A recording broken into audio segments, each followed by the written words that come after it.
एक पुरानी कहावत है, किसी किताब को उसके कवर से नहीं आंकना चाहिए। हाँ, सबने सुनी है। लेकिन जब बात डिजिटल दुनिया की हो, पॉडकास्ट की, यूट्यूब वीडियो की, तो शायद ये कहावत पूरी तरह से उल्टी हो जाती है। हम सब यही करते हैं, हम कवर से ही आंकते हैं। बिल्कुल। और यही सवाल हमें हमारे एक लिसनर ने भेजा है। वो एक नए कंटेंट क्रिएटर है और अपने पहले 1000 सब्सक्राइबर्स तक पहुंचने के लिए काफ़ी संघर्ष कर रहे हैं। उन्होंने हमें कई सारे सोर्स भेजे हैं, यूट्यूब की ऑफिशियल गाइडलाइन से लेकर विजुअल प्रोसेसिंग पर मनोवैज्ञानिक स्टडीज तक। और उनका एक सीधा सवाल था, क्या थंबनेल सच में इतना मायने रखता है? अच्छा। तो आज की हमारी इस चर्चा का मिशन है उनके भेजे हुए इन सोर्स को खंगालना और ये साबित करना कि थंबनेल सिर्फ जरूरी नहीं है, बल्कि शायद यही सब कुछ है। हाँ, यही सब कुछ है। तो चलिए खोदते हैं इस टॉपिक को और देखते हैं कि ऐसा क्या है इन छोटी छोटी तस्वीरों में जो इतना फर्क डाल देती हैं। सबसे पहले एक आंकड़ा जो हमारे लिसनर के भेजे गए एक आर्टिकल में था, वो दिमाग घुमा देने वाला है। बताइए। इंसान टेक्स्ट की तुलना में विजुअल्स को 60,000 गुना तेजी से प्रोसेस करते हैं। 60,000 गुना? हाँ, तो ये सिर्फ एक सुंदर तस्वीर नहीं है, ये एक विजुअल शॉर्टकट है जो सेकंड के 1000वें हिस्से में किसी को ये तय करने में मदद करता है कि क्या मुझे इस पर क्लिक करना चाहिए। बिल्कुल। और यहीं पर आपके लिसनर के भेजे हुए सोर्स में एक बहुत जरूरी बात सामने आती है क्या? कि पॉडकास्ट कवर आर्ट और यूट्यूब थंबनेल ये दो अलग-अलग चीजें हैं और इनका मकसद भी अलग है। अच्छा, ये तो मैंने भी नोटिस किया है। हमें पिक्सल के नंबरों में उलझने की जरूरत नहीं है। इसे सीधे सरल तरीके से समझते हैं। पॉडकास्ट का कवर आर्ट एक ब्रांड का बिल्ला या बैज जैसा है। बैच, ठीक है। वो एकदम चौकोर होना चाहिए और बहुत हाई रेजोल्यूशन का, ताकि वो एक छोटी सी फोन की स्क्रीन से लेकर बड़ी स्क्रीन तक हर जगह एकदम साफ और शानदार दिखे। ये आपके शो की पहचान है। और यूट्यूब थंबनेल, वो क्या है फिर? यूट्यूब थंबनेल उस बैज की तरह नहीं, बल्कि एक मूवी पोस्टर की तरह है। मूवी पोस्टर, दिलचस्प है। हाँ, वो वाइड स्क्रीन यानी रेक्टेंगुलर होता है, जो वीडियो के शेप से पूरी तरह मेल खाता है। उसका काम ब्रांड बनाना तो है, लेकिन उसका पहला काम है उस खास वीडियो की कहानी बताना और लोगों में उत्सुकता जगाना कि इस फिल्म में क्या है। दोनों की अपनी अपनी भूमिकाएं। ठीक है, तो एक ब्रांड का बिल्ला है और दूसरा मूवी का पोस्टर। लेकिन उस मूवी पोस्टर को इतना शक्तिशाली क्या बनाता है? आपने कहा कि हम विजुअल्स को तेजी से प्रोसेस करते हैं, लेकिन क्या इसके पीछे कोई गहरा मनोविज्ञान है? बहुत गहरा। और ये सिर्फ एक डिजाइन ट्रिक नहीं है, ये एक न्यूरोलॉजिकल हैक है। Neurological hack? हाँ, हमारे दिमाग में एक खास हिस्सा होता है, फ्यूसिफॉर्म फेस एरिया, जो सिर्फ चेहरों को पहचानने और समझने के लिए बना है। अच्छा। जब हम किसी थंबनेल में एक भावना से भरा चेहरा देखते हैं, आश्चर्य, खुशी, गुस्सा, तो हमारा दिमाग सचेत सोच को बाईपास कर देता है और एक सीधा अवचेतन कनेक्शन बनाता है। मतलब? क्लिक करना लगभग एक सहज क्रिया बन जाती है।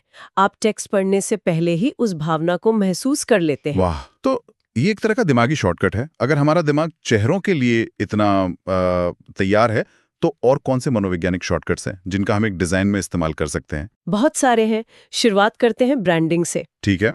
जब कोई आपके कंटेंट को बार बार देखता है, तो एक जैसा रंग, फॉन्ट और स्टाइल वो एक भरोसा पैदा करता है। ये दिमाग को संकेत देता है कि हाँ, मैं इसे जानता हूँ, मुझे इस पर भरोसा है। हाँ, वो जाना पहचाना सा लगता है। बिल्कुल। कॉल हर डैडी पॉडकास्ट इसका बेहतरीन उदाहरण है। उनका वो गुलाबी रंग और खास फॉन्ट देखते ही पता चल जाता है कि ये उन्हीं का कंटेंट है। ये बार बार दिखने से विश्वसनीयता बनती है। ठीक है, तो ब्रांडिंग समय के साथ भरोसा बनाती है। लेकिन किसी ऐसे इंसान से पहला क्लिक कैसे करवाया जाए जो आपको बिल्कुल नहीं जानता? मैंने देखा है कि कुछ क्रिएटर्स बहुत सीधा, लगभग क्लिक बेट जैसा टेक्स्ट इस्तेमाल करते हैं, जबकि कुछ सिर्फ एक दिलचस्प शब्द लिखते हैं। टेक्स्ट कितना ज्यादा या कितना कम होना चाहिए, इसके पीछे का मनोविज्ञान क्या है? यहाँ पर क्यूरियोसिटी गैप यानी जिज्ञासा का अंतर का सिद्धांत काम करता है। Curiosity gap? हाँ, आपका टेक्स्ट दर्शक के दिमाग में एक सवाल पैदा करना चाहिए जिसका जवाब सिर्फ वीडियो देखकर ही मिल सकता है। पूरा टाइटल लिखने की जरूरत नहीं है। एक छोटा, मजबूत बयान या एक अधूरा सवाल ज्यादा काम करता है। जैसे? कोई उदाहरण? जैसे, नेटवर्किंग समय की बर्बादी है। ये एक विवादास्पद बयान है जो बहस छेड़ता है। सही बात है। मन करेगा जानने का कि ऐसा क्यों कहा। या फिर, क्या एआई हमारी नौकरियां? ये अधूरा सवाल जवाब जानने के लिए मजबूर करता है। Diary of a CEO podcast इसका मास्टर है। वे अपने मेहमानों के सबसे चौंकाने वाले कोट्स को थंबनेल पर डालते हैं, जो आपको क्लिक करने पे मजबूर कर देता है। ये इंटरव्यू पॉडकास्ट के लिए तो समझ में आता है, लेकिन मिस्टर बीस्ट जैसे क्रिएटर्स का क्या? हाँ, अच्छा पॉइंट है। उनके थंबनेल तो सादगी के एकदम उलट होते हैं। उनमें टेक्स्ट, एरो, चमकीले रंग और बहुत बड़ा चढ़ाकर दिखाए गए चेहरे होते हैं।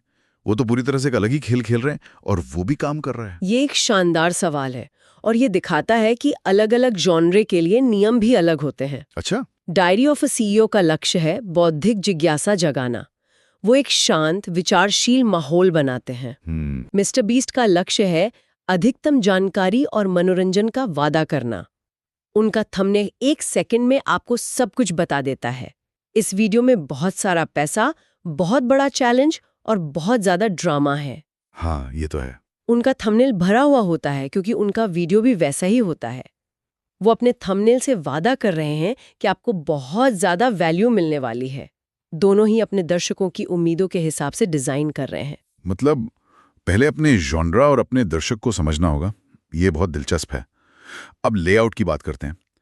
स्प्लिट स्क्रीन या रूल ऑफ थर्ड्स जैसे कुछ नियम हैं, लेकिन क्या ये सच में काम करते हैं? ये सिर्फ नियम नहीं है, ये दिमाग को जानकारी को आसानी से प्रोसेस करने में मदद करने के तरीके हैं। स्प्लिट स्क्रीन, जैसा कि the rest is politics podcast इस्तेमाल करता है, वो बहस या तुलना के लिए बेहतरीन है। हाँ, दो लोगों की तस्वीर आमने सामने। हाँ, ये तुरंत दिमाग को संकेत देता है कि यहाँ दो विपरीत विचार हैं।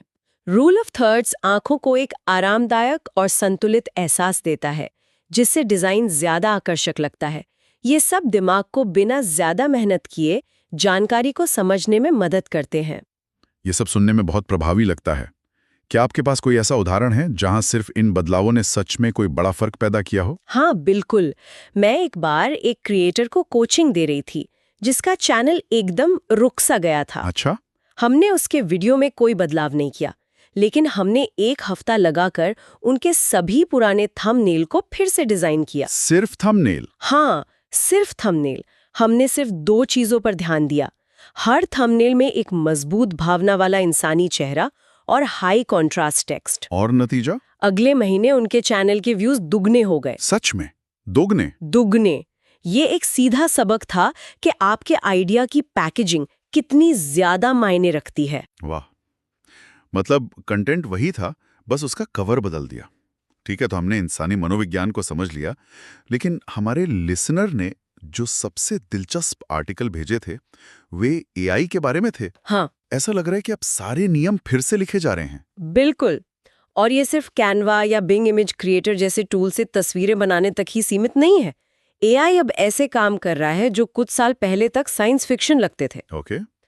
पहला और सबसे रोमांचक ट्रेंड है भावना संचालित डिजाइन, यानी इमोशन ड्रिवन डिजाइन। रुकिए, इसका क्या मतलब है? Taza.ai जैसे एआई टूल्स अब आपके पूरे वीडियो का विश्लेषण कर सकते हैं। पूरे वीडियो का? हाँ, और उन सटीक पलों की पहचान कर सकते हैं जहां दर्शकों की भावनाएं जैसे खुशी, आश्चर्य या जिज्ञासा सबसे तेज होती हैं। ये कैसे होता है? ये सूक्ष्म भावों यानी माइक्रो एक्सप्रेशंस का विश्लेषण है। फिर एआई उन्हीं पलों को थंबनेल के लिए सुझाता है, क्योंकि डेटा बताता है कि यही वो पल है जो दर्शकों से सबसे मजबूत भावनात्मक जुड़ाव बनाते हैं। एक मिनट, तो एआई मेरे वीडियो को देखकर उस सटीक फ्रेम को ढूंढ सकता है जहां मेरे मेहमान की आंखें आश्चर्य से चौड़ी हो गई थी, और अपने आप उसे थंबनेल के लिए चुन सकता है। बिल्कुल। ये तो एक सुपर पावर जैसा लगता है।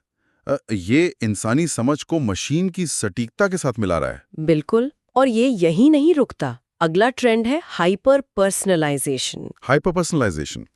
एआई अब दर्शकों के देखने के इतिहास और उनकी पसंद के आधार पर एक ही वीडियो के लिए अलग-अलग लोगों को अलग-अलग थंबनेल दिखा सकता है। तो मेरे एक ही वीडियो के हजारों अलग-अलग मूवी पोस्टर हो सकते हैं, हर एक अलग इंसान के लिए? हाँ, बिल्कुल।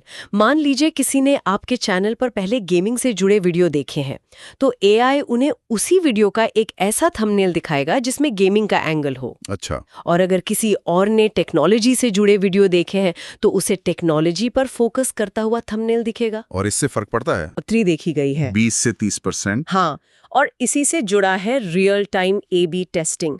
पहले हम 2 थंबनेल बनाकर हफ्तों तक टेस्ट करते थे।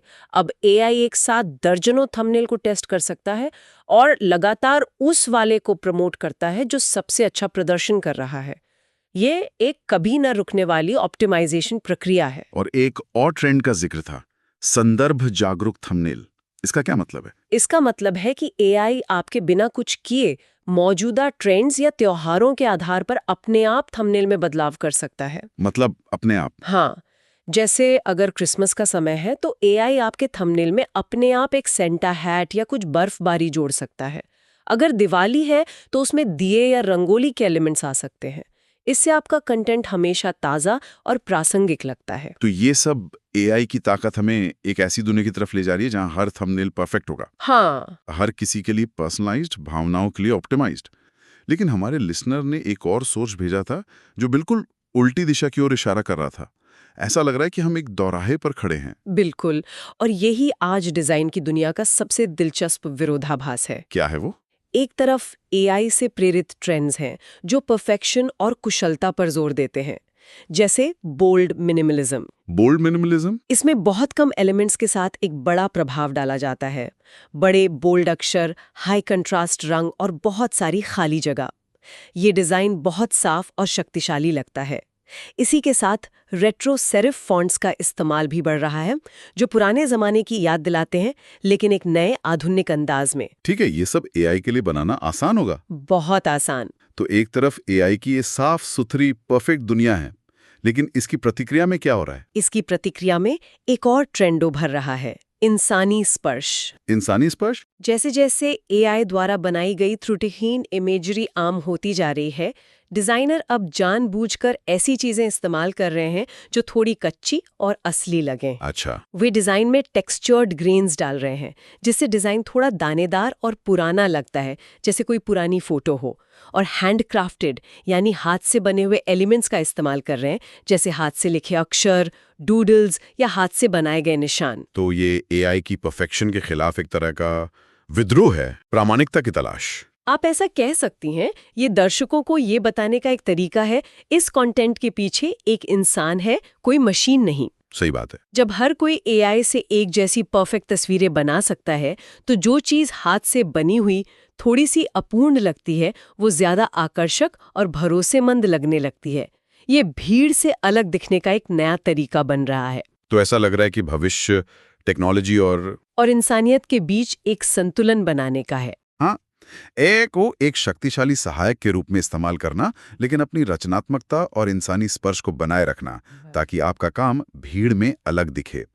तो हमारे लिसनर के सवाल का जवाब देने के लिए, क्या थंबनेल सच में मायने रखता है? हमने पिक्सल के साइज की बुनियादी बातों से लेकर दिमाग के न्यूरोलॉजिकल हैक्स और एआई के मनोविज्ञान तक का सफर तय किया है, और मुझे लगता है कि जवाब साफ है। क्या है जवाब? ये सिर्फ मायने नहीं रखता, ये शायद सबसे ज्यादा मायने रखता है।